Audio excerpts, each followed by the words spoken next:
with your fight against Alex Pereira, a lot of people were a little critical, saying, hey, maybe you should have gone in, done a full blast double leg, single leg, try to take him down, stall a little bit, maybe regain composure, regain your breath, and maybe even just see how good your ground game is. We saw you roll with legends, 13-time champion Marcus Buchecha, Nick Maximov, Jansen, Gomez, IBJF, two world champions back-to-back almost. He took a year off or he got hurt. And then we've seen your camp and we've seen how good you are even under Coach Bernardo out here. Do you feel like you should have used some of that in the third round against Jiri? Or do you feel like that's just not in your cards? I can't say that I should have. I say that, yeah, it could have been useful. Is it true that you refused to use it? No. So is that a bad narrative? That's a very bad narrative. I refused, with a D, to use it against Alex. Yes, it was for the belt and everything, but I promised from the moment that I even called for that fight that it would be for the fans. And so that fight, I had an agreement, look, we're going to go toe-to-toe. I didn't say for the rest of my career I'm never shooting a takedown. Like that is something that has just been totally taken out of context.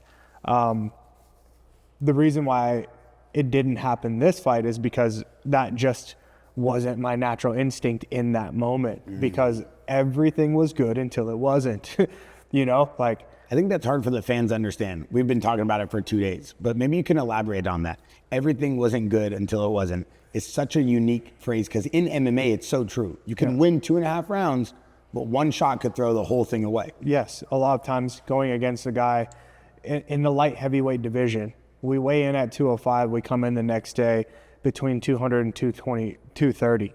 So we're coming in 20 pounds heavier no matter what, right? We're rehydrated up, we're fueled up. We've been training like monsters for months to fight each other. Now, we're the best in the world too. Let's just put it right there. You got number 2 versus number 4. Baddest men on the planet. All it takes is one left hook to the temple to get your body to start equilibrium thrown off. Whatever happens that you really can't you can do your best to control.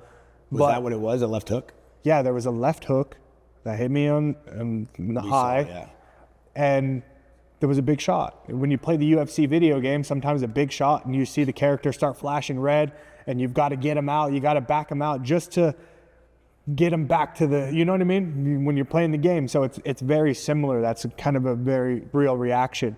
So when I say everything was good until it wasn't, was meaning like, yeah, I got into a mode where I needed to save myself, but he kept the pressure. So I'm trying to save myself, collect my thoughts, make the right decisions, the list of things that comes with that, all while he was putting pressure. And it was a timing thing, and now I get to, go back and work on what happens